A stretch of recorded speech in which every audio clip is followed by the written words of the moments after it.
What up, you beautiful mofos? Listen now, I got some random thoughts. You can look at Elphaba's underboob while we talk, okay? Because I have some random thoughts, okay? Thoughts that I used to have, and then their current update of said thoughts about the same subject, and that would be addiction.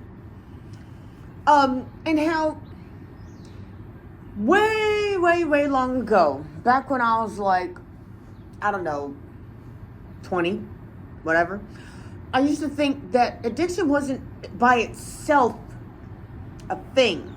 It was a symptom of something deeper.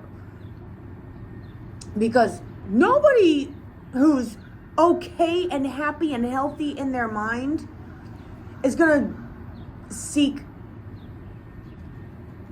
like only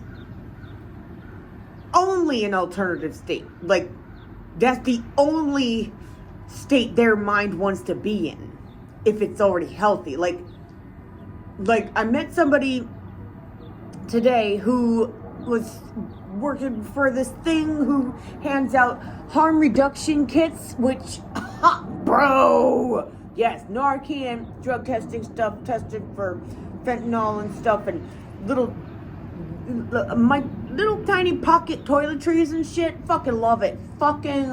I did keep the shaving cream for myself, but the rest of those, and a few, I only gave a few of those things to the lobby fairies, because I can't risk using mystery lip balm. And that brings up a thought on a whole different subject involving poverty and stigma, and the stigma surrounding it. Okay, so I hope I remember to film it. But those thoughts will come back around. Every time I think about my need for special, quote-unquote, expensive, quote-unquote, lip balm versus just grabbing any old thing, it makes me think of that. So it'll come back regardless. Now, back to addiction. My new thoughts now, my thoughts back then, one of them, those were the thoughts I already had at like age 20, right? And then at around the age of 26, 27, because I already had my son. This one bitch, yeah, she's a bitch, because, like, I don't give a fuck about her addiction. She's just a terrible person. Talking about bribing judges, which I don't know why people tell on themselves to me and give the evidence that I could use to destroy them or hold them accountable on a legal level, but like, ugh. Anyways, I digress. She said her very first experience doing drugs was shooting coke at a party. First one. She had never smoked pot, never smoked a cigarette, never drank yet. And that's the first thing she went to. And that, I felt, triggered my confirmation bias. Because I was like, see, this is what I'm talking about.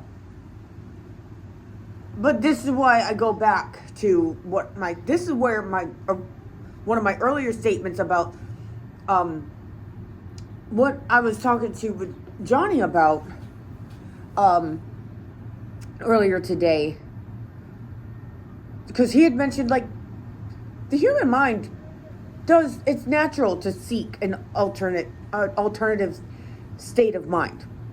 The brain is wired for that. On occasion, this is where it becomes a disease, is when it takes over. When that part of your brain that seeks that takes over everything else about your brain. It's like, oh no, like the AI taking over. Like in all those horror movies, like those scary sci-fi movies. Yeah, that's right. You best not come eat my violets. You bother them upstairs. The pigeons. I love them. But we gotta not a love hate, more like a love and fuck with you kind of bullshit. like a sibling thing. Anyways, so when it takes over everything else, when it overrides, that's what I'm like when the ship, when the ginormous space colony in Wall-E was like, oh no, bro, no. I mean, yes, it was a guy. It was a human who said that. But like, how about in iRobot? How about in iRobot when the AI that was in charge of keeping all the that was programmed into all the robots. And that AI decided, you know what, bitch? Fuck you. All y'all humans are dumb, and I know how best to run things. Now, imagine, let's say you're not doing so great. This kind of supports and branches off from my original hypothesis back then, from like almost 20 years ago, like 18 years ago, whatever. No. Yeah, wait. Almost 19 years ago, because the original thought was at 20 and the confirmation bias kicked in at 27. Got it. Anyway.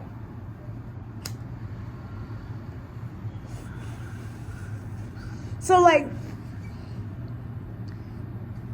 I was thinking about that and I was like, see, that's the thing, because like, if you're already going through some shit, if you already have PTSD, this, that, and the third. Did you know? I just recently learned about comorbidities. Comorbidity is having more than one mental illness coinciding, living together in your brain. They're each an individual thing, but they both occurred at the same time. That's like having lupus, then developing cancer, and then that leading to an autoimmune disease. But all of them are still there at the same time. Oh wait, lupus is an autoimmune disease. How about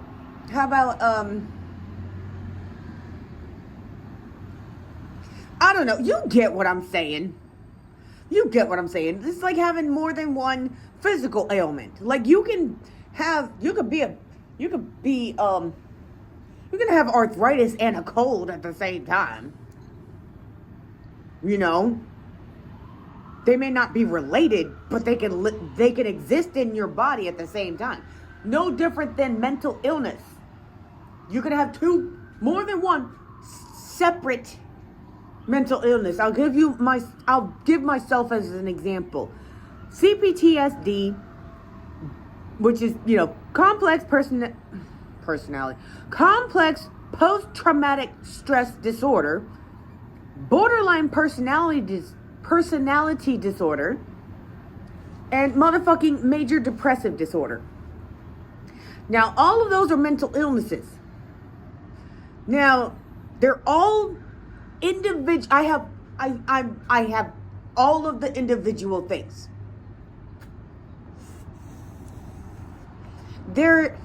Because sometimes there isn't just one mental illness going on with a person. That's actually more and more the research papers I was reading were saying that they're finding that more and more as their understanding of it is that it's less uncommon. It's less rare than people think. We don't know how common it is yet to call it common, but they do know that it's not as rare as once thought. Okay, that's where we are so far from, as of at least a few years ago when I read these papers. Okay, so don't just take it with a grain of salt. I can't cite my sources because I can't find them, because I don't know how I found them in the first place, but I was drugged up at the time, so I don't know. But when I repeated the information I read to the psychiatrist that was doing my mental health assessment, She confirmed that I was remembering correctly. That's usually how my mind works. I'll remember the definition of something, but not the thing itself. So I'll remember the information in an article, but not the headline. Get it? Okay. Still with me? Good. If not, rewind. I don't care. This has subtitles. Read those. Now, I feel that I lost my train of thought. Am I still with me? No. No, I am not. I don't remember. I don't remember where I left off. I was on a roll with staying in a steady, straight course, and then my brain, the train just slowed to a halt, and we don't know why. And we see the tracks ahead of us just disappearing up until here we are at the train of thought. Oh, wait, nope. Now they're dissolving. They're still dissolving underneath the train. And now the train is just sitting there with no tracks and just sort of lost.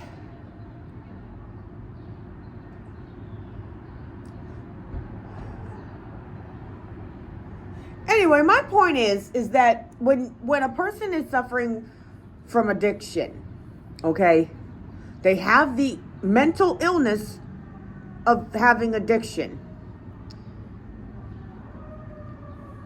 It's usually not the only thing they're fighting with. You understand? And I just had confirmation from Johnny, like, oh yeah, no, that is what addiction can be like for some people. And I was like, I fucking knew it. But you know what's sad is that I don't meet the criteria for substance abuse disorder. I don't meet the criteria for diagnosis. I think they really ought to look into, like, reevaluate their criteria. If that's the case, because my only desire was to not be present. That's it. Because of my CPTSD, my MDD, my BPD, and my autism looked at all of that and said, you know what? The logical choice here is what y'all want to do, which is not be here. I don't want to be here either, you know? I mean, I've already talked about the fact that I tried to rage quit life, abandon ship. This body is my vehicle. Abandoned ship 5 times, okay? I really didn't want to be here because of all those other things. And I feel like addiction was one of those things. And this is where I say it aligns, but it also diverges, you know? Actually, I think the diversion, it lines up by diverting a little bit from the usual, it lines up with what I was saying, which is a divergence from the usual, from the current research that says that addiction by itself is a mental illness. And but it also lines up with that divergence of me saying that it is symptomatic of something else. My personal experience actually validates that, you know, because as I've been working on everything else, mostly the trauma, I've noticed that addiction is less and less and less of an issue. Like, I intended to get fucked up tonight because I was having a great day. And I was like, you know what? I kind of want to be loosey-goosey and stumbling around because that feels good. But then when I realized I got halfway through the one out of 4 cans, and I had a little bit of warmth in my brain, feeling just like, oh yeah, kind of like that feeling that you get with a that feels good. Scalp massages, I swear to God. Like that, but like throughout from the inside, you know. And I realized I didn't want more than that, which is usually healthy, in my opinion. That is not my usual. Y'all have seen me on my lives, on my videos, and we just what up, y'all? I can't see. And then I won't know what happened, but I'll post that shit anyway. I don't care. Anybody want to comment on what happened sometime in the future? I'll be like, I don't know what you're talking about. Let me go rewatch and see what the fuck happened. Oh damn, Linksy, what the fuck? I'll be like, yeah, I don't remember that, but damn, that's fucked up, or that's funny, you know. But yeah, I'm feeling really good. I'm gonna go doodles, because 7-year-old Linksy, head of the Department of Arts and Crafts, is feeling creative. So I will see you guys another time in another video, just sharing some thoughts about my own shit. I had to spew a bunch of stuff that went into these thoughts before sharing those thoughts, so that y'all don't get lost. Be like, where did you come from? How did you get here? Like, this is how I got here. That stuff I just said, that right there, that stuff. Anyways, I love you guys, and I will talk to you another time. Bye.